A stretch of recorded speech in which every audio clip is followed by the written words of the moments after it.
قل يا عبادي الذين أسرفوا على أنفسهم لا تقنطوا من رحمة الله.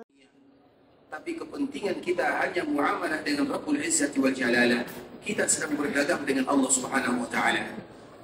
Kemudian ketika mereka menjawab seruan Allah Subhanahu wa taala, maka Allah berikan kepada mereka karunia dan hadiah yang luar biasa. Sa'aluhu fa'atahum. Kemudian mereka nantinya akan berdoa kepada Allah, maka Allah pun akan kabulkan doa dan permintaan mereka. Artinya ini merupakan nikmat dan hadiah yang luar biasa dari Allah Subhanahu wa taala kepada kita. Hadiah yang kita tidak bisa menilainya. Banyak orang yang lebih kaya, iya. Banyak orang yang lebih sehat, iya.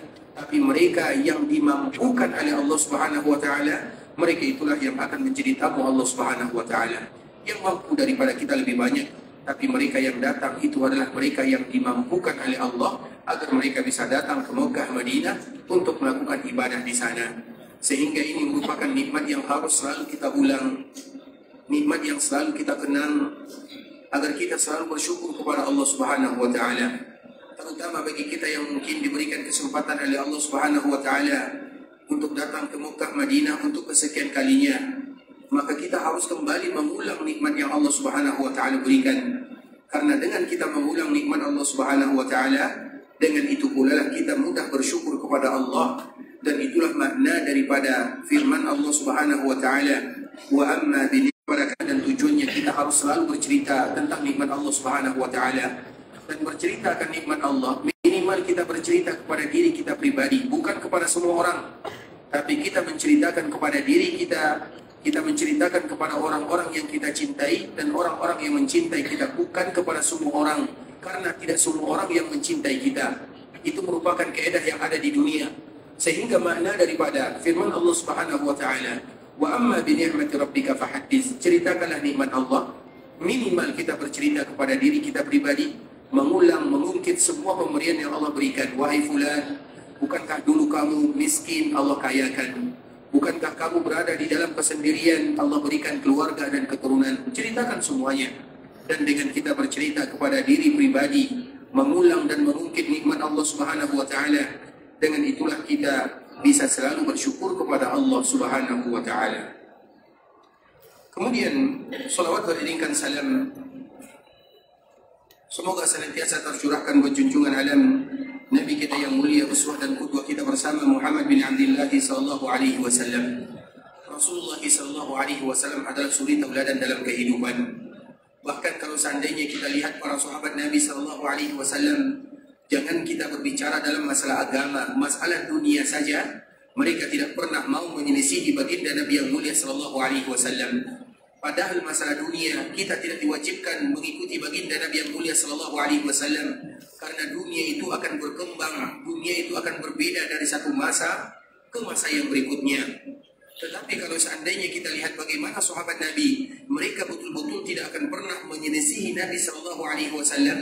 Bahkan dalam perkara dunia pun mereka tidak mau mengikuti atau tidak mau menyelisihi Rasulullah sallallahu alaihi wasallam. Artinya apa ya umat Islam? Kalau demikian masalah dunia, maka masalah agama tentunya mereka tidak akan pernah menyelisihi baginda Nabi yang mulia sallallahu alaihi wasallam, yang itu merupakan pelajaran bagi kita bersama bahwa Nabi sallallahu alaihi wasallam uswah dan qudwah. Apa makna daripada kalimat uswah dan qudwah? Bahwa setiap ibadah yang kita lakukan di dalam kita beragama, maka contoh dan pedoman serta standar kita bersama adalah Muhammad bin Abdullah sallallahu alaihi wasallam. Kalau kita sudah melakukan yang demikian, baru kita betul-betul menerapkan firman Allah Subhanahu wa taala, laqad kana lakum fi rasulillahi uswatun hasanah. Sesungguhnya Rasulullah sallallahu alaihi wasallam betul-betul menjadi uswah yang baik bagi kalian semuanya. Artinya betul-betul kita mencontoh Rasulullah sallallahu alaihi wasallam, dan tidak mungkin bagi kita bisa mencontoh Nabi kecuali kita mengetahui tentang Nabi itu sendiri. Bagaimana kita bisa mencontoh Nabi sallallahu alaihi wasallam dalam beraktivitas, di dalam beribadah, kalau kita tidak tahu tentang Nabi sallallahu alaihi wasallam? Bagaimana kita mencontoh Nabi dalam perkara salat kalau kita tidak tahu bagaimana salatnya Nabi? Bagaimana kita mencontoh Nabi kalau kita berpuasa, kalau kita tidak tahu bagaimana puasanya Nabi? Bagaimana kita melaksanakan ibadah haji, melaksanakan ibadah umrah, Kalau kita tidak tahu bagaimana Nabi berumrah, bagaimana Nabi berhaji, artinya apa ikhwatul Islam? Untuk mencontoh Nabi SAW, maka wajib bagi kita untuk mengetahui tentang agama yang dibawa oleh Nabi. Maka selalu kami menyebutkan belajar agama, terutama sesuatu yang kita lakukan dalam kehidupan sehari-hari. Ibadah yang tidak pernah kita tinggalkan, ibadah salat, ibadah puasa, ibadah zakat, ibadah yang tidak akan pernah kita tinggalkan, atau ibadah yang berulang-ulang sifatnya. Maka ketahuilah, di dalam kita belajar agama, terutama di dalam masalah yang kita lakukan setiap harinya, wajib hukumnya. Itu merupakan kewajiban, bukan pilihan. Apa maknanya kewajiban dan bukan pilihan? Tidak boleh bagi kita memilih. Kalau ada waktu, baru aku akan belajar tentang bagaimana sifat salat Nabi SAW. Tidak boleh kita melakukan yang demikian. Kalau seandainya kita tidak mau belajar agama Allah Subhanahu Wa Taala, bagaimana kiranya nanti kita berjumpa dengan Nabi SAW? Bukankah kita semua ingin berjumpa dengan Nabi? Bukankah kita semua ingin masuk surga bersama Nabi SAW? Bukankah kita ingin dikumpulkan bersama Rasulullah SAW? Bagaimana mungkin kita dikumpulkan dengan Nabi? Kita tidak tahu tentang Nabi itu sendiri. Kita tidak tahu tentang agama yang dibawa oleh Nabi SAW. Kita tidak tahu tentang syariat yang diajarkan oleh Nabi kepada kita bersama. Bagaimana kita bisa dikumpulkan dengan Nabi SAW? Artinya untuk berkumpul dengan Nabi di dalam surga Allah Subhanahu Wa Taala, maka butuh pengorbanan dan perjuangan.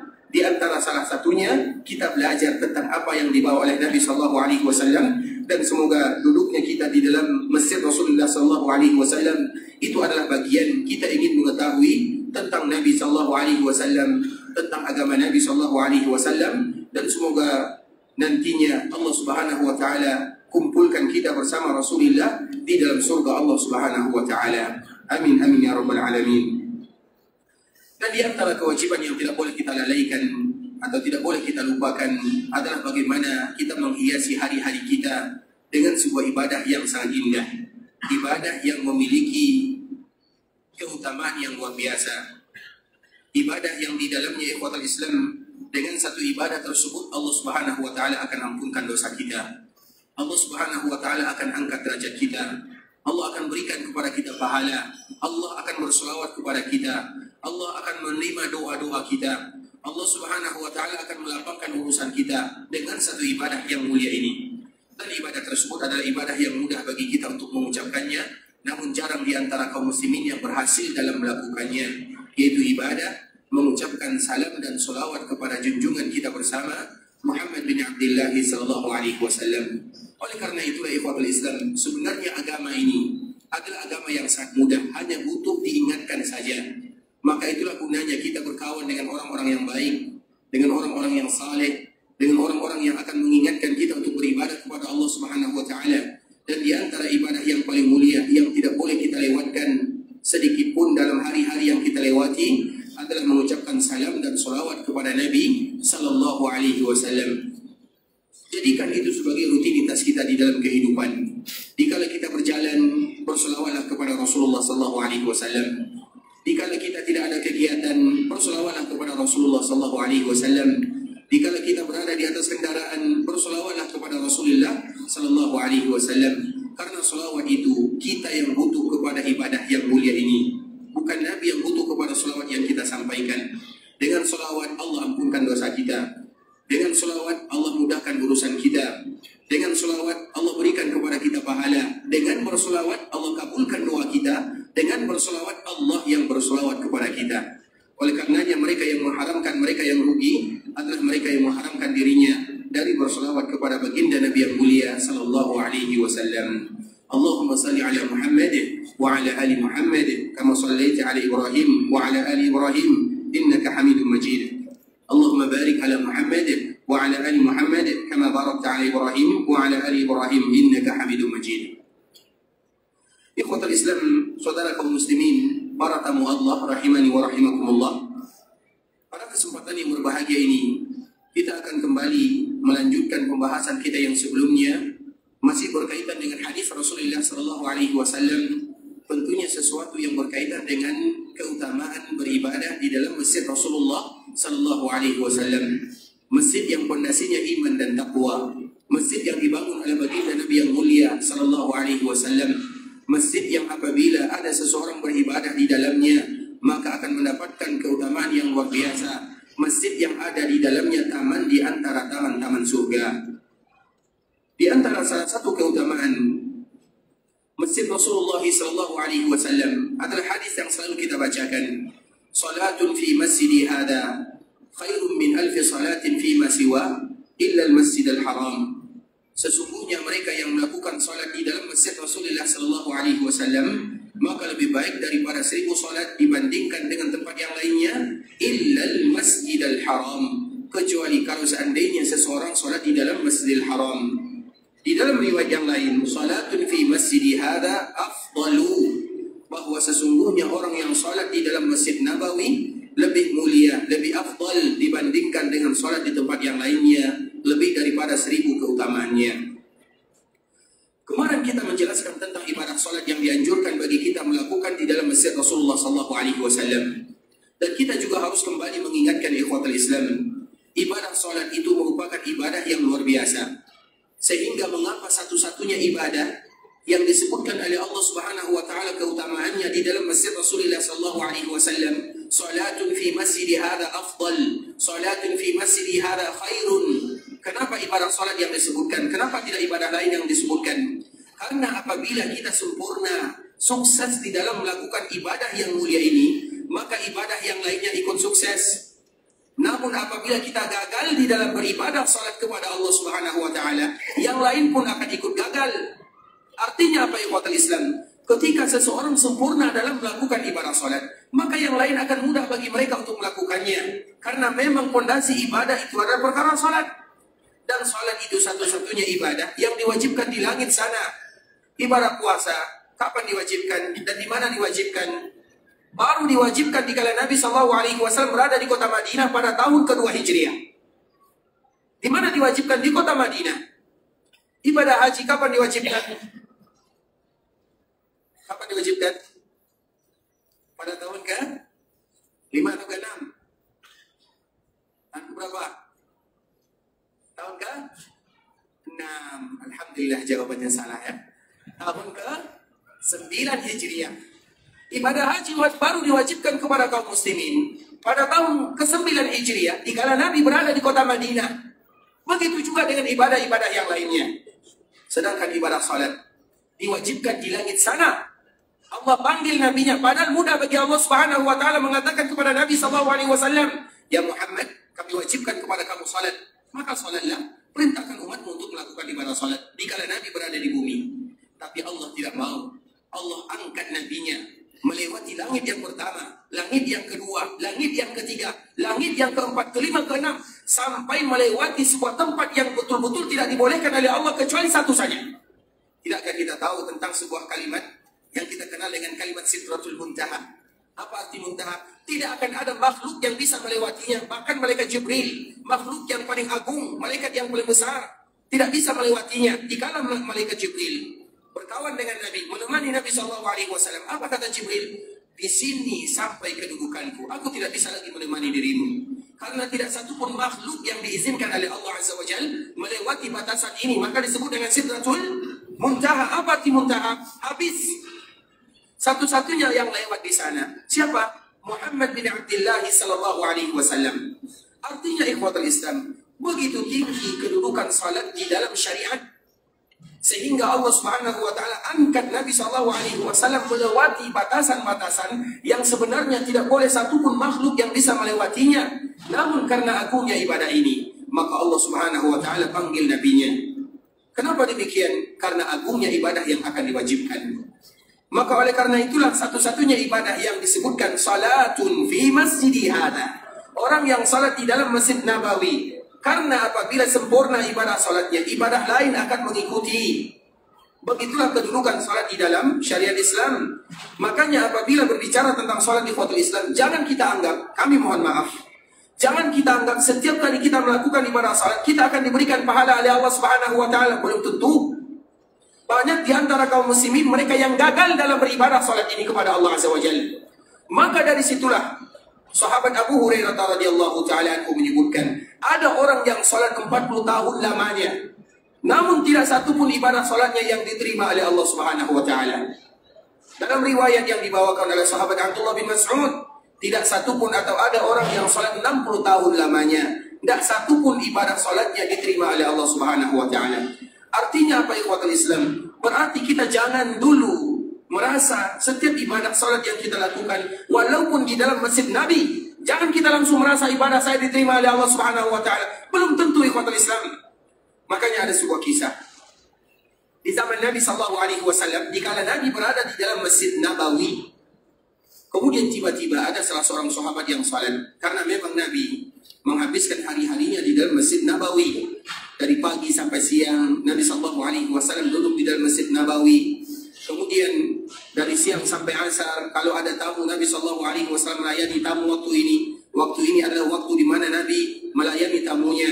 Karena kalau dari pagi sampai siang, Nabi melayani para sahabatnya, mengajarkan kepada mereka agama Allah Azza wa Jalla.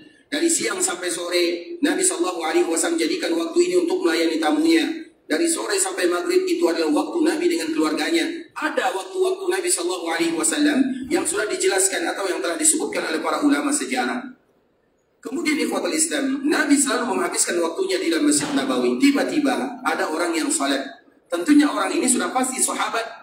Dan kita tahu, setiap kali kita berbicara tentang sahabat, mereka itu adalah makhluk Allah atau makhluk surga yang masih ada di dunia. Apabila kita berbicara tentang sahabat, mereka itu adalah hamba Allah yang pasti masuk surga, namun mereka masih berada di dunia. Sahabat Rasulullah sallallahu alaihi wasallam. Kemudian dikala sahabat ini salat, maka dia salat. Kemudian setelah dia salat, karena memang ikhwatul Islam, ada di antara fikih yang disebutkan oleh para ulama, apabila kita salat atau kita pergi ke dalam masjid, kemudian ada teman kita di sana atau ada saudara kita, apa yang pertama kali harus kita lakukan? Apakah kita salat terlebih dahulu atau kita bersua dengan teman kita terlebih dahulu untuk mengucapkan salam? Mana yang harus kita dahulukan? Misalnya ada teman, anggaplah kita berjanji dengan teman kita, kamu lagi di mana? Di Masjid Nabawi. Di pintu berapa? Misalnya di pintu 19. Kemudian kita masuk ke dalam Masjid Nabawi. Dikala kita melihat teman kita tersebut, apa yang pertama kali harus kita lakukan? Salat atau kita bersua mengucapkan salam kepada teman kita tersebut? Apa yang harus kita lakukan? Mengucapkan salam atau salat?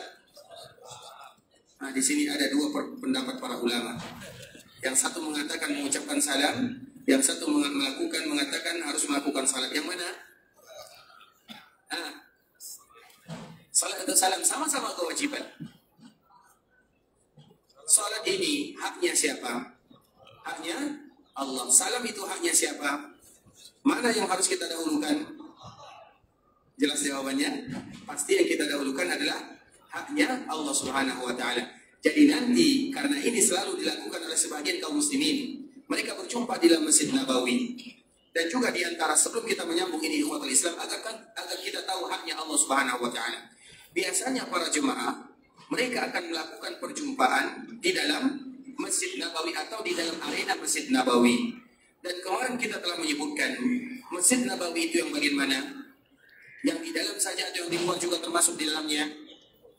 Di dalam atau di luar saja? Atau semuanya? Semuanya. Semuanya itu termasuk dalam kategori Masjid Rasulullah SAW. Bukankah biasanya kita selalu ada pertemuan dengan teman kita berada di Masjid Nabawi tersebut, baik itu di bagian dalam atau di bagian luar? Tetapi betapa banyak di antara kaum muslimin mereka yang lupa akan haknya Allah Subhanahu wa taala. Artinya apa ikhwatul Islam? Kalau kita berasal dari luar, kemudian kita ada janji dengan saudara kita bertemu di pintu sana atau kita bertemu di posisi sana, maka dahulukanlah kewajiban kita terhadap Allah Subhanahu wa taala, baru kita menjumpai saudara kita tersebut. Nah, begitu juga dengan sahabat Nabi sallallahu alaihi wasallam.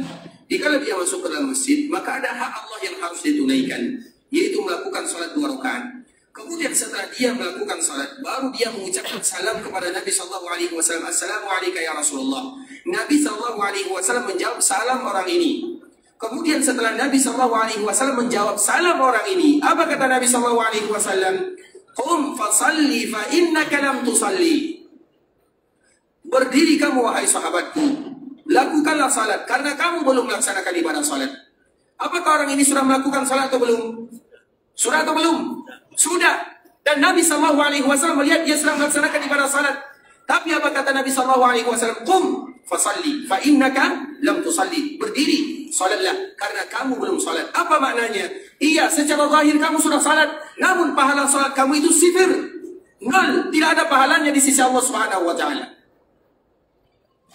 Itu terjadi di zaman Nabi SAW. Maka setelah mendengarkan instruksi dari Nabi SAW, maka sahabat ini kembali melaksanakan ibadah salat. Kemudian dia salat. Setelah dia salat, Nabi SAW melihatnya. Kemudian dia kembali mengucapkan salam kepada Nabi. Dan Nabi SAW menjawab salamnya. Kemudian setelah Nabi menjawab salamnya, apa kata Nabi? Nabi masih mengucapkan kalimat yang sama. Qum fasalli fa innaka lam tusalli. Berdirilah wahai sahabatku, lakukanlah salat karena tadi kamu belum salat. Padahal sudah 2 kali dia salat di depan Nabi SAW. Namun Nabi mengatakan kamu belum salat, artinya tidak ada nilainya. Kemudian sahabat ini kembali melakukan ibadah salat. Kemudian setelah dia salat, dia kembali bertemu dengan Nabi mengucapkan salam. Nabi kembali menjawab salamnya. Setelah Nabi menjawab salamnya, Nabi kembali mengucapkan kalimat yang sama. Berdiri, salatlah karena tadi kamu belum salat. Maka sahabat ini kembali salat. Sudah 3 kali dia salat. Kemudian yang keempat, dia kembali salam kepada Nabi. Kemudian Nabi menjawabnya dan Nabi masih mengucapkan kalimat yang sama. Setelah itu apa yang terjadi di ikhwatul Islam? Barulah orang ini mengatakan, ya Rasulullah, la uhsin ghaira hada. Saya tidak bisa lagi melakukan yang lebih baik daripada ibadah ini. Artinya seperti inilah ibadah salat yang bisa aku lakukan. Saya tidak bisa lagi melakukan yang lain karena sudah 3 kali. Nabi SAW mengatakan perkataan yang sama.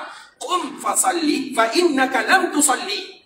Berdiri, salatlah karena kamu tidak salat. Padahal sudah 3 kali dia salat. Artinya apa ikhwatul Islam? Kalau sahabat Nabi di zaman Nabi SAW, Nabi SAW mengatakan yang demikian, bagaimana kiranya kalau Nabi memperhatikan salat yang kita lakukan? Ada di antara kita yang salat Allahu Akbar, matanya kemana-mana, ke kanan, ke kiri, ke atas, tidak jelas kemana matanya. Ada di antara kita mengucapkan Allahu Akbar, oh uang saya masih tinggal di sana, oh kunci saya belum diambil misalnya. Semuanya akan kita pikirkan. Dan memang itu merupakan pekerjaan syaitan. Syaitan itu ikhwatul Islam, di antara bentuk syaitan sudah datang kepada seorang hamba ingin menggodanya. Karena syaitan itu banyak namanya.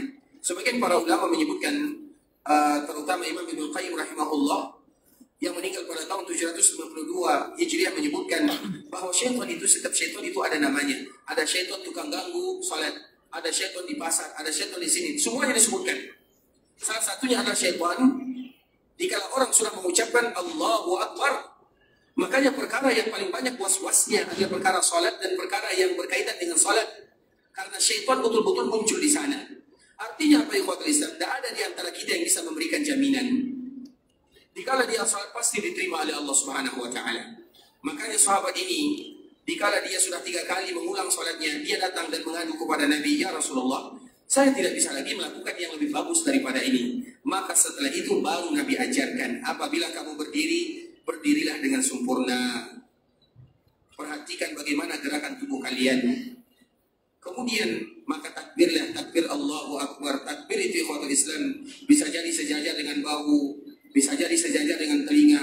Yang tidak boleh itu adalah Allahu Akbar. Bukankah selalu kita memperhatikan kaum muslimin, terutama dikala mereka terlambat, langsung Allahu Akbar? Bukankah takbir itu ikhwatul Islam? Kita harus membedakan, ada perbedaan yang harus kita ketahui. Kita harus membedakan takbir. Takbir itu adalah kalimat Allahu Akbar. Ini bukan takbir namanya. Kita angkat kedua tangan kita, ini bukan takbir namanya. Namanya itu adalah mengangkat kedua tangan. Takbir itu kalimatnya. Sebagaimana kita salam. Salam itu bukan ini. Ini bukan salam namanya. Salam itu adalah Assalamualaikum. Itu namanya salam. Ini namanya berjabat tangan atau al-musafahah. Harus kita bedakan. Karena dengan perbedaan seperti ini kita akan tahu hukumnya. Nah, di dalam salat satu-satunya takbir yang itu merupakan bagian daripada rukun ada takbiratul ihram, dikala kita mengangkat kedua tangan kita ini sambil mengucapkan Allahu Akbar. Kalau dalam posisi lain kita tidak mengangkat tangan tapi kita bertakbir, maka sah salatnya tidak menjadi masalah. Bisa dipahami? Karena yang wajib itu takbirnya, bukan angkat tangannya. Kecuali dikala kita mengawali salat kita sambil mengucapkan Allahu Akbar dan mengangkat tangan. Kemudian ikhwatul Islam, kita sebutkan sedikit sebagaimana yang disebutkan oleh Nabi Sallallahu Alaihi Wasallam kepada sahabatnya, takbir. Bagaimana kita sempurna sejajar dengan bahu atau daun telinga tidak menjadi masalah. Yang tidak boleh itu sebagaimana tadi yang telah kita jelaskan, terlambat langsung Allahu Akbar.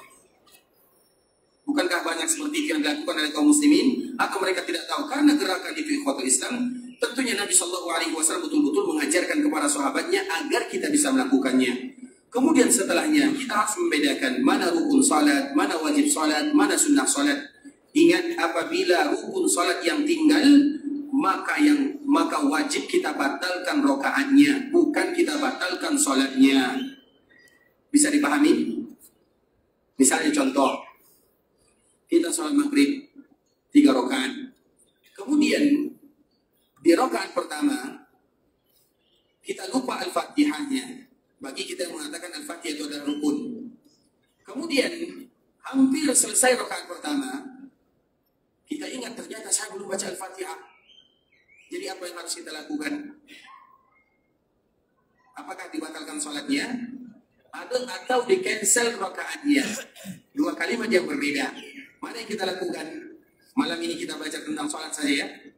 Supaya nanti kita betul-betul mendapatkan pahala yang luar biasa dari Allah Subhanahu wa Ta'ala, dan kita mengetahui bagaimana ternyata banyak di antara kita yang mungkin masih salah di dalam melangkah untuk melaksanakan ibadah yang mulia ini. Apa yang harus kita lakukan? Di-cancel rakaatnya, bukan dibatalkan sholatnya. Sholat itu tidak boleh dibatalkan kecuali ada uzurnya. Tapi kalau seandainya hilang rukunnya atau tinggal rukunnya, misalnya dikala kita sholat karena asyik menghayal, lupa kita rukunya, langsung sujud misalnya. Dan kadang-kadang kejadian seperti itu banyak atau tidak? Sering. Karena memang syaitan di sana menggoda anak Adam. Nah, apabila rukun yang tinggal, maka kita cancel rakaatnya. Tetap kita melanjutkan ibadah sholat, tapi rakaat pertama tidak dihitung. Atau rakaat yang kita meninggalkan rukun di sana jangan kita hitung. Berarti kita ganti dengan rakaat yang baru. Itu kalau yang tinggal adalah rukun. Kalau yang tinggal adalah wajib, apa yang harus kita lakukan? Misalnya kita ruku itu adalah rukun, bacaannya adalah wajib. Sujud itu adalah rukun, bacaannya adalah wajib. Dan biasanya yang wajib ini lebih sering tinggalnya daripada rukunnya. Iya, kita ruku tapi kita tidak berdoa atau tidak membaca doa. Kadang kita sujud, kita juga tidak berdoa. Sujud selesai, angkat kepala selesai. Padahal itu adalah wajib. Dan itu sering dilakukan oleh kaum muslimin. Kalau kita meninggalkan yang wajib, apa yang harus kita lakukan? Makanya ikhwatul Islam, sebelum kita menjawab mengapa disyariatkan kepada kita untuk selalu, terutama bagi kaum muslimin yang laki-laki, kenapa kita wajib melaksanakan sholat berjamaah bersama imam? Apa alasannya? Karena kita tahu bahwa ibadah sholat yang kita lakukan tidak akan pernah sempurna. Ada saja gangguannya, ada saja doa yang tidak kita baca di dalamnya. Kalau kita sholat sendirian, coba kalau kita sholat sendirian, kadang bacaan ruku tidak kita baca. Kadang bacaan sujud kita hilangkan. Sehingga kalau seandainya kemudian kita selesai sholat tanpa merasa kita bersalah, apakah diterima oleh Allah Subhanahu wa Ta'ala ibadah yang kita lakukan? Padahal kita meninggalkan kewajiban-kewajiban salat. Makanya terutama salat wajib ikhwatul Islam. Mengapa kita harus salat berjamaah kaum muslimin yang laki-laki? Kenapa mereka harus salat berjamaah bersama kaum muslimin? Karena kalau seandainya terjadi kesalahan yang dilakukan oleh makmum, maka kita dalam keadaan berjamaah, yang menanggungnya adalah imam. Artinya kesalahan kita itu ditutupi dengan jamaahnya kita. Bisa dipahami? Itulah gunanya kenapa kita berjamaah ikhwatul Islam. Jangan sholat sendirian, terutama sholat wajib. Terlepas daripada hukum yang disebutkan oleh para ulama, ketahuilah sholat berjamaah bagi kaum muslimin itu hukumnya wajib dan fardu. Tidak boleh bagi mereka sholat di rumah, kecuali kalau seandainya ada uzur. Itulah ceritanya. Tapi bagi kita laki-laki, maka sholat berjamaah di dalam rumah Allah Subhanahu wa Ta'ala. Berat ikhwatul Islam, tidak mudah melakukan sholat berjamaah. Kita semuanya mungkin banyak kelalaian di sana, tapi disitulah kita harus melawannya. Artinya itu merupakan kewajiban, karena beribadah kepada Allah tidak pernah mudah. Namun Allah pun tidak menjanjikan kepada kita kecuali janji yang sangat indah. Makanya janji mereka yang melaksanakan ibadah, beribadah kepada Allah, terutama menjaga ibadah sholatnya, adalah surga. Karena pahalanya adalah surga. Kalau pahalanya kipas angin, sholatlah bebas-bebas.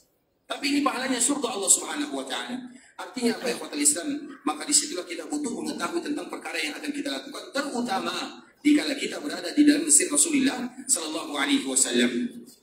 Kalau yang wajib itu tinggal, kita kembalikan kepada konsep atau kembalikan kepada pembahasan. Kalau yang wajib tinggal, maka tutupilah dengan sujud sahwi. Sujud sahwi itu terbagi dua. Ada sujud sahwi dilakukan sebelum salam, ada sujud sahwi dilakukan setelah salam. Kaedahnya, apabila kita melakukan pengurangan di dalam salat, lakukanlah sujud sahwi sebelum salam. Apabila kita melakukan penambahan di dalam salat, maka lakukanlah sujud sahwi setelah kita salam. Paham? Kalau kita lupa membaca tahiyat awal atau kita lupa tahiyat awal, kapan kita melakukan sujud sahwi? Kapan? Sebelum atau setelah? Sebelum atau setelah? Sebelum. Kenapa sebelum? Karena kurang ibadah kita. Kalau misalnya sholat subuh kita lakukan 3 rakaat, kapan kita sujud sahwinya? Setelah atau sebelum?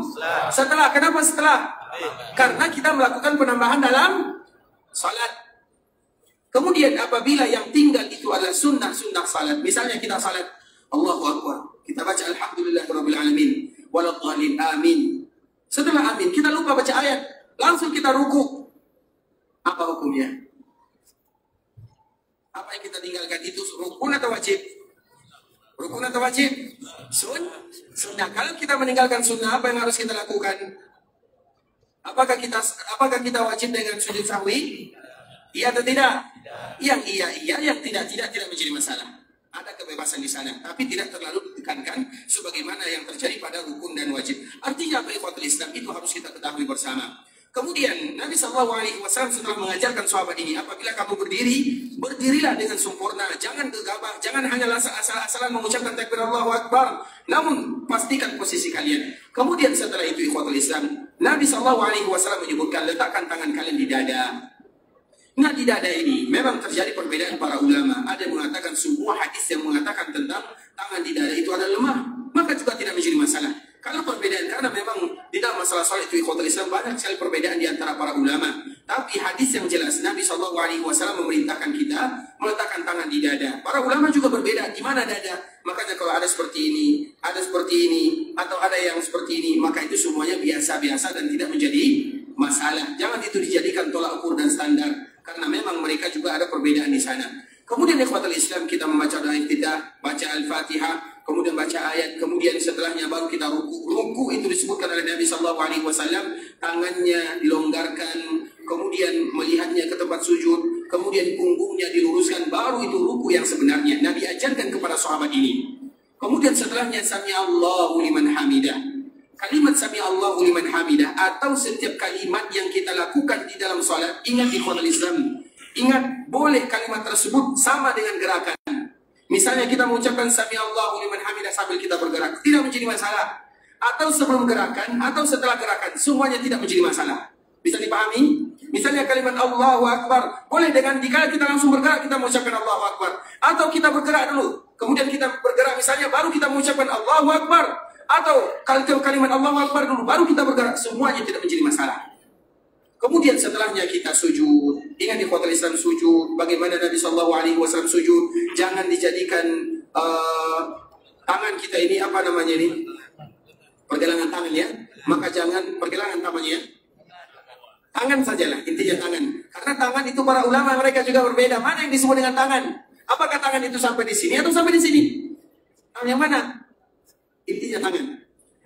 Kemudian ikhwatul Islam, jangan letakkan tangan kalian di bawah sebagaimana ketika hewan anjing meletakkan tangannya. Tidak boleh demikian. Banyak lagi kemudian duduk di antara dua sujud, kemudian sujud lagi, kemudian berdiri, kemudian salam. Salam yang pertama adalah wajib, salam yang kedua adalah ada yang menyebutkan sunnah, ada juga yang menyebutkan wajib. Intinya ikhwatul Islam, seperti itulah Nabi SAW ajarkan sahabat ini. Sahabat yang tadi diperintahkan oleh Nabi, "Qum fasalli fa innaka lam tusalli", diajarkan oleh Nabi tumaknina, bagaimana khusyuk, bagaimana gerakannya, baru ibadah kita diterima oleh Allah Subhanahu wa taala. Sehingga dikala kita beribadah kepada Allah Subhanahu wa taala, dari situlah kita akan mendatangkan kekhusyukan. Khusyuk itu tidaklah bisa didatangkan kecuali dengan ilmu bagaimana kita mengetahui tentang salat itu sendiri. Kenapa kita mengajarkan yang demikian ikhwatul Islam, terutama di dalam masjid Rasulullah SAW? Jangan kita mengatakan bahwa semua salat yang kita lakukan di dalam masjid ini langsung diberikan pahala oleh Allah Subhanahu wa taala? Belum tentu. Makanya kita ajarkan, kita sebutkan yang demikian karena kita ingin semua ibadah salat yang kita lakukan diterima oleh Allah Subhanahu wa taala. Salat wajibkah dia, salat sunatkah dia? Karena salat itu adalah amalan yang pertama dihisab oleh Allah antara dirinya dengan hambanya. Kalau seandainya mereka sempurna salatnya, maka mereka aflah wa najah. Mereka beruntung, mereka lulus. Kalau seandainya yang lain, atau kalau seandainya salatnya tidak lulus, khasir kata Rasulullah SAW, maka dia akan merugi. Kemudian salat wajib kita tersebut dibarengi dengan salat-salat sunat. Kalau seandainya yang wajib kita kurang sempurna, maka disempurnakan dengan salat-salat sunnah. Artinya kemarin kita menyebutkan apa saja yang harus kita lakukan. Lakukan semua ibadah, terutama ibadah salat di dalam masjid Rasulullah SAW, karena tidak ada di antara kita yang memberikan jaminan salat yang dia lakukan diterima semuanya oleh Allah Subhanahu wa taala. Oleh karenanya ikhwatul Islam, ini merupakan di antara pembahasan singkat tentang masalah ibadah salat, karena tujuannya jangan kita langsung berbaik sangka bahwa semua ibadah kita diterima oleh Allah. Tidak. Sahabat Nabi yang salat di depan Nabi SAW, yang dulu salat di dalam Masjid Nabawi, maka juga disebutkan oleh Nabi, qum fasalli fa innaka lam tusalli. Berdirilah, salatlah, karena tadi salat kamu tidak dihitung sebagai sebuah ibadah salat. Kemudian ikhwatul Islam, kita kembalikan kepada hadis Nabi SAW. Salatun fi masjidi hada, mereka yang salat di dalam masjidku ini, khairun min alfi salah. Mereka yang salat di dalam masjidku ini khusus di dalam Masjid Nabawi saja. Kalau di dalam Masjid Nabawi, pahala yang dijanjikan oleh Nabi khusus di bagian Masjid Nabawi itu sendiri. Artinya kalau di luar Masjid Nabawi, maka tidak lagi mendapatkan pahala yang disebutkan. Dan kemarin kita telah menjelaskan bahwa semua perluasan-perluasan yang ingin dilakukan perluasan, maka kita berharap itu bagian daripada Masjid Nabawi, Masjid Rasulullah SAW. Sedangkan Masjid Makkah Al-Mukarramah, maka di sana para ulama mereka berbeda. Dan insya Allah nanti kita akan berikan pembahasan yang lebih lengkap ikhwatul Islam. Kalau di Masjid Makkah itu tidak sama dengan Masjid Madinah. Masjid Makkah itu adalah masjid yang sangat luas sekali. Masjidil Haram disebutkan oleh Allah Subhanahu wa taala. Dan insya Allah semoga Allah mudahkan besok kita menjelaskan tentang bagaimana batasan Masjid Makkah Al-Mukarramah, dan itu berbeda dengan Masjid Rasulullah SAW. Artinya Nabi SAW menyebutkan khairum fi masjidi hada, di dalam masjidku ini, berarti di luar Masjid Nabawi tidak termasuk ke dalamnya. Khairum min alfi salah, lebih baik daripada 1000 salat. Artinya apa ikhwatul Islam? Kemarin kita menjelaskan bahwa setiap ibadah yang dilakukan seseorang di kala mereka berada di kota Madinah, terkhusus di dalam Masjid Rasulullah SAW, bahwa semuanya dilipat gandakan oleh Allah Subhanahu wa taala. Jadi semua ibadah yang kita lakukan selama kita berada di kota Madinah dilipat gandakan pahalanya oleh Allah, karena tidak mungkin ketika kita beribadah di tanah yang barokah, di tanah yang haram, sama dengan kita beribadah di tanah yang tidak barokah atau di tanah yang halal. Karena tanah itu ada dua, ada tanah haram, ada tanah halal.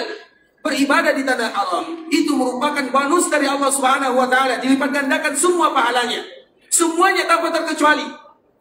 Namun kita juga harus ingat, apabila pahala dilipat gandakan, maka kita harus berhati-hati jangan melakukan kesalahan, terutama kesalahan yang disengaja.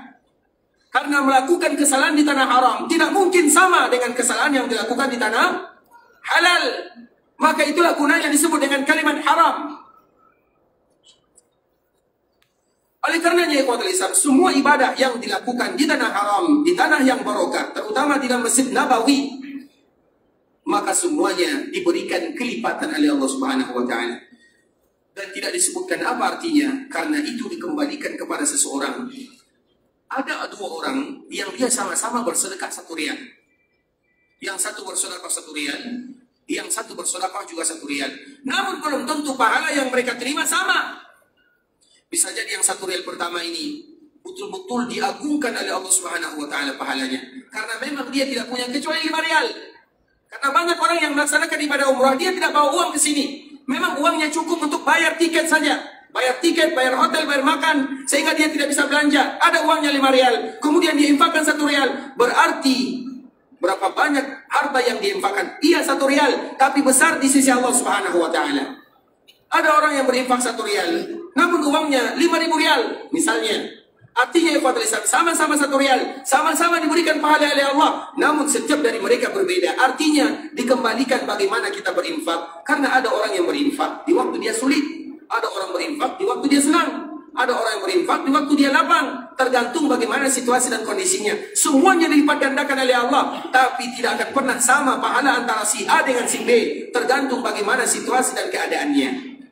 Begitu juga dengan perkara salat ikhwatul Islam. Iya, Nabi SAW menyebutkan khairum min alfi salah, lebih baik daripada 1000. Ingat, apa artinya? Berarti Nabi SAW juga tidak memberikan berapa pahala yang akan didapatkan oleh seorang muslim dikala mereka melaksanakan ibadah salat di dalam masjid Rasulullah SAW. Nabi tidak pernah menyebutkan orang yang salat di dalam masjid Nabawi mereka akan mendapatkan 1000 pahala. Tak, bukan itu yang disebutkan Nabi SAW.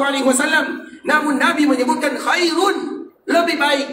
Di dalam riwayat yang kedua disebutkan afdal, lebih afdal. Apa arti kalimat afdal? Apa arti kalimat lebih baik? Artinya minimal. Nabi hanya menyebutkan pahala minimal.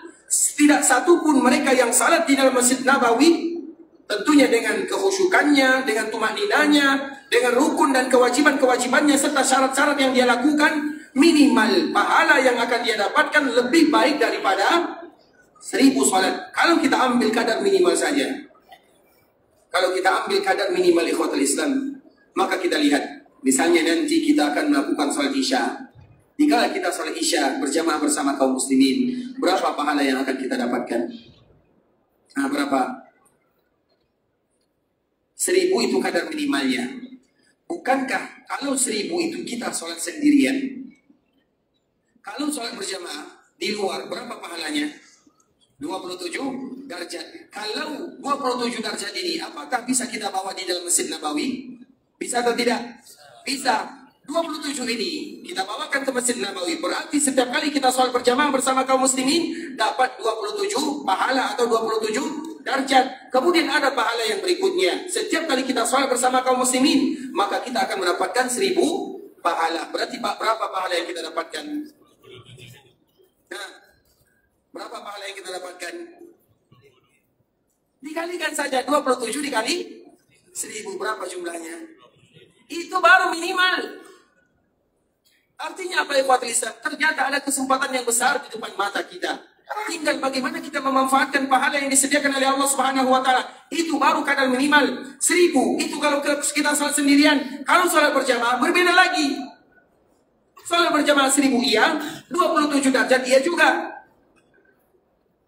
Itu kadar minimal. Namun Nabi menyebutkan khairum min alfi salatin, lebih baik daripada 1000. Artinya apa? Berarti bukan 1000 saja. Bisa jadi 2000, bisa jadi 3000, bisa jadi 1 juta, bisa jadi 2 juta pahala salat yang dibandingkan dengan tempat yang lainnya. Karena Nabi menyebutkan khairun, afdal, lebih baik, lebih mulia. Berapa lebih baiknya? Artinya apa ikhwatul Islam? Ibadah salat pun tidak ada batasan pahala yang disebutkan oleh baginda Nabi yang mulia sallallahu alaihi wasallam. Nabi menyebutkan kadar minimal yang akan mereka terima. Makanya ibadah umrah ini ikhwatul Islam wajar kalau seandainya hati kita senantiasa tertarik untuk melakukan ibadah di Masjid Nabawi dan juga di Masjid Haram yang ada di Mekah. Sehingga apabila kita menimbang-nimbang pahala yang disediakan oleh Allah, ternyata uang yang kita infakkan untuk melaksanakan ibadah yang mulia ini tidak ada apa-apanya dibandingkan dengan pahala yang dijanjikan oleh Allah dan yang disebutkan oleh baginda Nabi yang mulia sallallahu alaihi wasallam.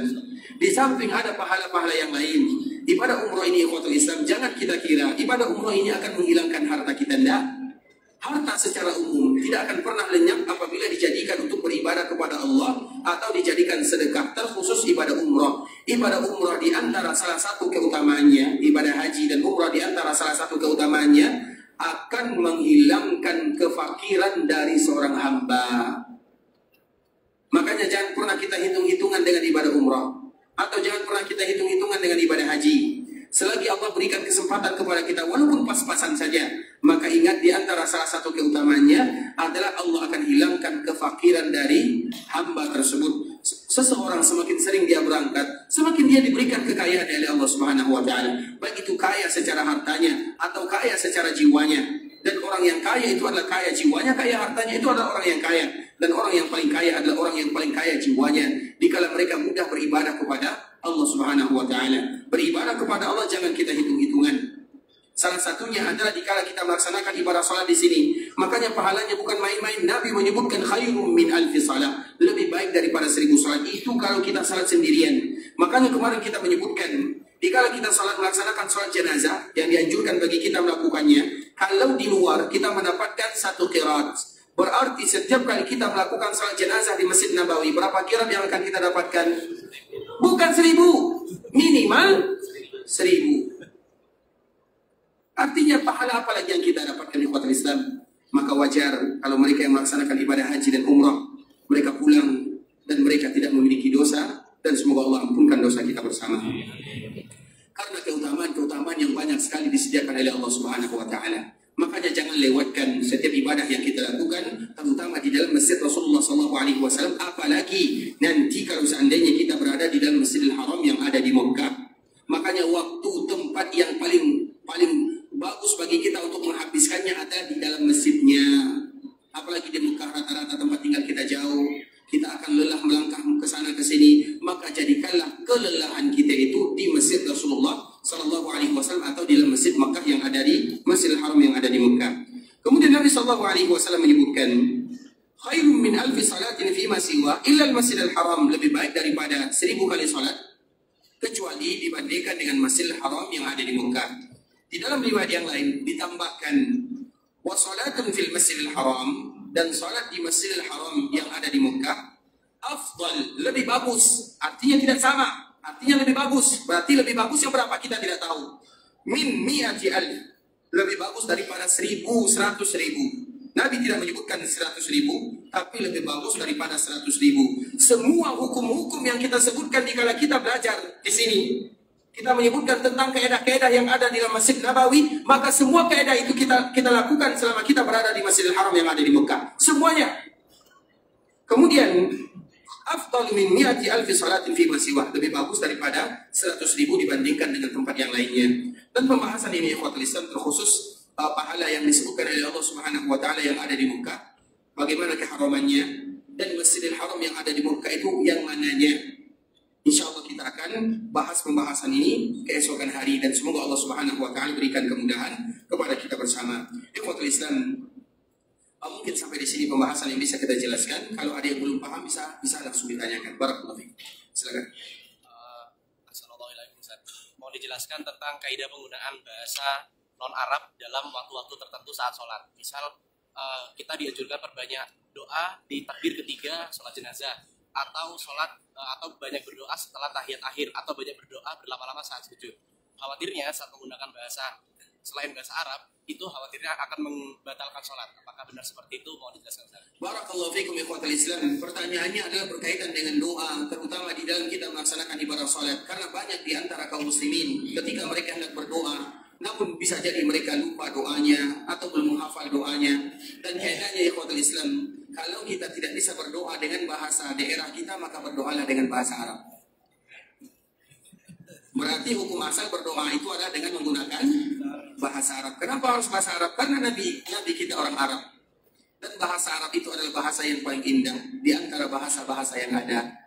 Dan kita selalu menyebutkan ikhwatul Islam, bahasa Arab itu adalah bahasa yang kaya raya. Satu-satunya bahasa yang memiliki kosakata lebih daripada 12 juta.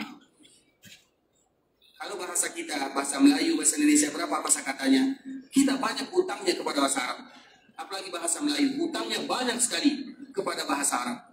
Karena rata-rata bahasa yang kita pakai adalah bahasa Arab. Kalau bahasa Indonesia yang kami tahu, ada sebagian dosen menyebutkan bahwa kita mengambil, kalau bahasa Indonesia ya, bahwa kita mengambil bahasa Arab itu lebih daripada 5.000 kosakata. Kalau bahasa Indonesia, kalau bahasa Melayu lebih lagi banyak daripada itu. Bahasa Arab itu adalah satu-satunya bahasa yang paling banyak kosakatanya. Bahkan bahasa Inggris saja tidak lebih daripada 600.000. Tidak ada lawannya. Karena dalam satu kata bahasa Arab bisa berubah menjadi 62 kata. Itu bahasa Arab. Artinya ikhwatul Islam, kenapa Allah mengutus Nabi dari bangsa Arab, dengan bahasa Arab? Karena Allah tidak mungkin memilih bahasa kecuali bahasa yang terindah, dan dengan bahasa itu juga dijadikan penduduk surga. Makanya sebahagian orang menyebutkan kalau kita tidak pandai bahasa Arab, maka kita tidak masuk surga. Nah, gimana nih? Betul atau salah? Betul atau salah? Karena nanti apabila kita masuk surga, otomatis kita berubah bahasanya menjadi bahasa Arab. Jangan khawatir ya, karena secara otomatis. Jadi pernah ada seseorang wanita tua, dia datang bertanya, kemudian orang tersebut mengatakan tidak ada orang tua di dalam surga. Jadi orang tua ini, nenek ini menangis karena dia merasa dirinya tidak akan pernah masuk ke dalam surga karena dia sudah tua. Ternyata di dalam surga itu tidak ada yang tua. Artinya apa ikhwatul Islam? Secara otomatis maka kita semuanya akan menjadi muda, dan bahasa kita pun bahasa Arab, walaupun terjadi perbedaan di antara para ulama. Nah, pertanyaannya, kalau seandainya kita tidak bisa berdoa dengan bahasa Arab itu bukan hanya sekedar bahasa, namun doa yang diajarkan oleh baginda Nabi Muhammad SAW. Doa yang paling bagus itu adalah doa yang ada di dalam Al-Quran. Doa yang paling bagus itu adalah doa yang ada di dalam hadis-hadis Nabi SAW. Maka kalau ada di antara kita yang berdoa, cari dalam Al-Quran, cari dalam hadis Nabi SAW. Selama Allah berikan kekuatan kepada kita untuk menghafal, untuk mentelaah, jangan cari kepada yang lainnya. Karena tidak mungkin ada doa yang paling bagus dibandingkan dengan apa yang disebutkan oleh Nabi SAW. Bahkan di antara kekhususan Nabi diberikan jawami'ul kalim. Jawami'ul kalim, bahasa yang singkat namun memiliki semua makna. Nah sekarang, kalau seandainya qadarullah kita tidak bisa berbahasa, tidak bisa berdoa dengan bahasa Arab, atau kita tidak hafal, apakah boleh kita menggunakan bahasa daerah atau bahasa yang kita tahu dikala kita melaksanakan atau berdoa kepada Allah? Di dalam, terutama di dalam sholat. Kalau di luar silakan, tidak menjadi masalah. Tapi pertanyaannya di dalam sholat, boleh atau tidak? Boleh atau tidak? Nah, boleh atau tidak? Boleh, silakan, tidak menjadi masalah. Kenapa pula tidak boleh?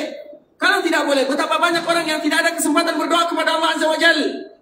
Bukan karena dia tidak mau menghafalnya, karena memang keadaan kita tidak bisa lagi menghafal. Hafal satu doa, hilang doa yang kedua. Hafal yang kedua, hilang yang pertama dan yang kedua. Jadi semuanya sulit untuk menghafalnya. Jadi itu wajar ikhwatul Islam. Namun bagaimanapun, kita tetap dianjurkan untuk menghafal. Karena kaum muslimin adalah kaum yang diturunkan oleh Allah Azza wa Jalla Iqra. Kaum muslimin bukan orang yang bodoh. Kaum muslimin adalah orang yang belajar. Tidak hanya mau mendengarkan kemudian mereka baca. Tidak, sampai kapan kita akan demikian? Kaum muslimin, ayat yang pertama, Iqra, baca, teliti, cari. Makanya di awal pembahasan kita menyebutkan belajar agama adalah kewajiban, bukan pilihan. Sampai kapan kita akan didiktekan doanya? Yang berdoa itu kita. Yang lebih tahu tentang kebutuhan kita adalah kita. Tidak mungkin orang lain tahu kebutuhan kita. Bisa dipahami? Yang paham akan doa kita itu adalah diri kita. Dan setiap kita itu berbeda doanya. Ada orang yang ingin minta ini, ada orang yang ingin minta itu. Makanya setiap ajang berdoa ikhwatul Islam, nanti kita berdoa dikala kita tawaf, yang tahu doa kita, kebutuhan kita, kita. Dikala kita berdoa di Bukit Safa dan Marwah, yang tahu kebutuhan kita, kita, bukan orang lain. Kalau kita tidak bisa menggunakan dengan bahasa Arab, bahasa yang kita pahami, bahasa apa saja. Begitu juga di dalam sholat. Hanya saja dianjurkan di dalam sholat sunnah. Karena di dalam sholat wajib, kesempatan kita berdoa sedikit. Bisa dipahami? Karena kesempatan kita berdoa sedikit sekali. Apalagi di dalam sholat jenazah yang kemarin kita sebutkan. Kalau seandainya kita tidak bisa, tidak hafal, maka cukup bagi kita mengucapkan Allahumma firli. Allahumma firli itu saja kita ulang sampai imam mengucapkan Allahu Akbar dan salam. Bisa dipahami? Silakan yang tadi. Silakan.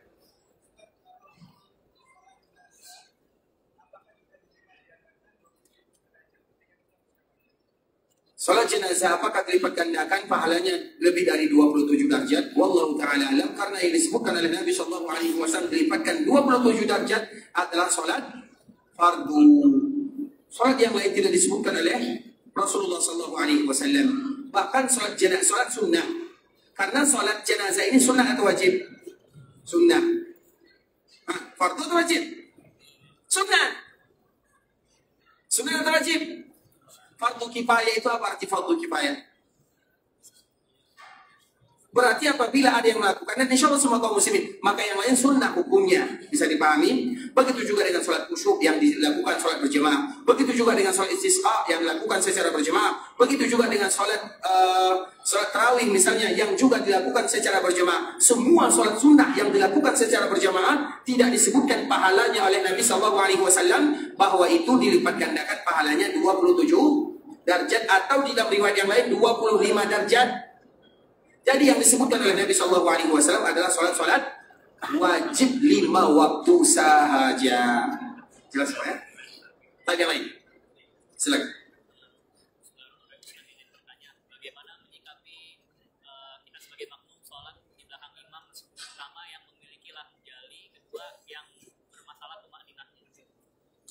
Barakallahu fikum ikhwatal Islam. Bagaimana keadaan kita salat di belakang imam yang memiliki jali dan salat di dalam tumakninahnya? Kaedah yang harus kita ketahui bersama ikhwatal Islam, bahwa kita tidak dituntut untuk mengetahui siapa imam kita, atau secara umum kita tidak dituntut untuk mengetahui mereka yang menjadi imam atau saudara kita kaum muslimin yang lainnya. Karena muslim hukum asalnya adalah orang yang selamat.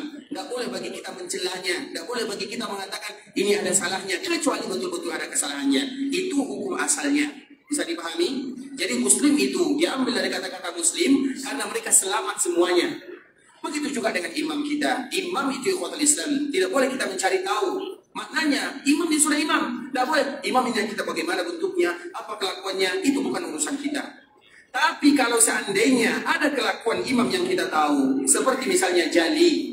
Jali itu artinya kalau bahasa kitanya ada kesalahan-kesalahan di dalam bacaannya, maka itu juga terbagi kepada dua. Kalau jalinya Al-Fatihah, carilah imam yang lain. Karena Al-Fatihah itu adalah rukun, apalagi kalau seandainya bahasanya, cara bacanya, alhamdulillah masih banyak imam-imam. Makanya itulah gunanya kita belajar tahsin Al-Quran, terutama di masjid Rasulullah SAW. Karena biasanya apabila kita yang menilai diri kita, maka kita mengatakan saya ini bagus bacaannya. Tapi kalau seandainya kita bacakan kepada orang lain, maka baru di sana kita mengetahui di mana kesalahan kita. Dan kalau kita ingin, maka coba sesekali bagi yang berani. Sesekali di sini banyak guru-guru atau mereka yang mengajarkan Quran, dan yang mengajarkan Quran itu khusus bagi mereka yang penziarah. Jadi ada halaqah zuwar namanya. Halaqah zuwar itu halaqah bagi orang yang datang berziarah melaksanakan ibadah haji dan umrah. Mereka hanya mendengarkan kepada kita Al-Fatihah, atau kita beranikan diri bacakan Al-Fatihah, kemudian mereka yang mengoreksinya. Kira-kira berapa kesalahan kita, agar kita mengoreksi diri kita. Nanti kalau seandainya Allah mudahkan kita jadi imam, maka kita tidak jali atau melakukan kesalahan di sana. Makanya kalau Al-Fatihah yang salah di dalam membacanya, disitulah kita mencari imam yang lainnya. Tapi kalau seandainya ayat yang lain, maka baru ada toleransi di sana. Belum lagi masalah qiraatnya, karena kadang-kadang yang ikhfa bagi Asim tidak ikhfa bagi Syu'bah misalnya. Itu juga ada ilmu yang lainnya, ilmu qiraat namanya. Karena bacaan kita itu ikhwatul Islam, ada yang kita kenal dengan qiraah sab'ah, ada bacaan yang 7. Nah, dari 7 perawi ini ada misalnya Warash, kemudian ada Asim yang biasa kita baca, kemudian ada Ibnu Katsir, Ibnu Amir, dan yang lain sebagainya. Dalam 7 ini, setiap yang 7 ada lagi 2 turunannya. Berarti dari 1 ada 3. Berarti 3 kali 7 berapa? Berapa? 7 kali 3? 21. Sebanyak itulah bacaan Al-Quran itu ikhwatul Islam. Artinya banyak sekali. Makanya kita perlu mendudukkan masalah dan bagaimana jalinya. Bisa dipahami? Kalau kita sudah sholat, lalu kita mengetahui yang membaca Al-Fatihah, bacaan Al-Fatihahnya memiliki lahan jali, apa yang harus kita lakukan? Cari yang tidak jali, selesai. Ya? Karena sulit sekali nanti menjawabnya ya. Karena ini bukan perkara yang mudah. Cari saja yang tidak jali. Da'ma yaribuka ila ma la yari. Buka kaidah dari Nabi SAW. Kalau kamu ragu, cari yang lain. Karena kalau kita ragu, tinggalkan yang kita ragu-ragu tersebut. Itu kaidah di dalam agama. Da'ma yaribuka ila ma la yaribuka. Karena kita khawatir nanti kita menceritakan ex saudara kita. Barakallahu fiik. Yang lain. Silakan.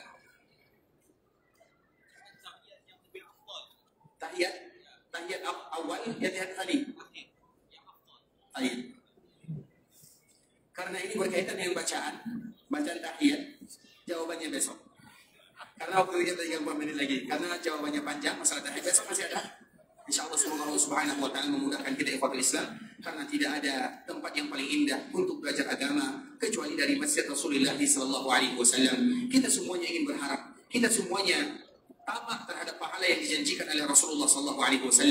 Nabi SAW menyebutkan, "Man jaa masri hada lam ya'tihi illa li khairin yata'allamu aw yu'allimu fa huwa bi manzilati al-mujahid fi sabilillah wa man jaa li ghairi dhalika fa huwa bi manzilati ar-rajul yanzuru ila mata'i ghairi." Barang siapa yang datang ke Masjid Nabawi, dan kita sekarang sedang berada di Masjid Nabi SAW, tidak ada tujuannya dia datang ke sana kecuali ingin mendapatkan kebaikan. Apa kebaikan yang dia inginkan? Yata'allamu wa yu'allimu. Dia ingin belajar agama Allah. Artinya kebaikan yang paling bagus adalah belajar agama. Dia yang belajar atau dia yang mengajar. Fa huwa bi manzilatil mujahid fi sabilillah. Maka dia ibarat orang yang sedang berjihad di jalan Allah Azza wa Jalla.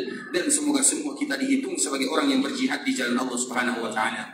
Kita berharap agar Allah Subhanahu wa Ta'ala ampunkan dosa kita bersama. Allah mudahkan urusan kita. Allah lancarkan perkara-perkara yang kita hadapi. Allah mudahkan atau Allah selesaikan musibah-musibah yang melanda kita semuanya.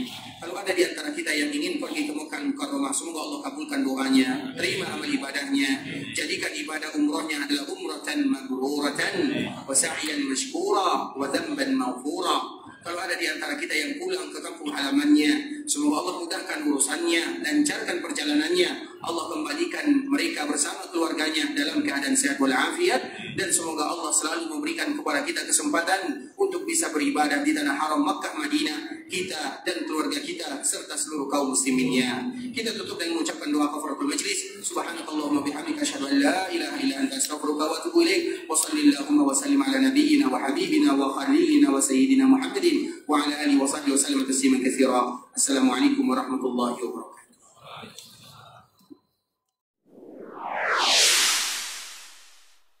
قل يا عبادي الذين أسرفوا على أنفسهم لا تقنطوا من رحمة الله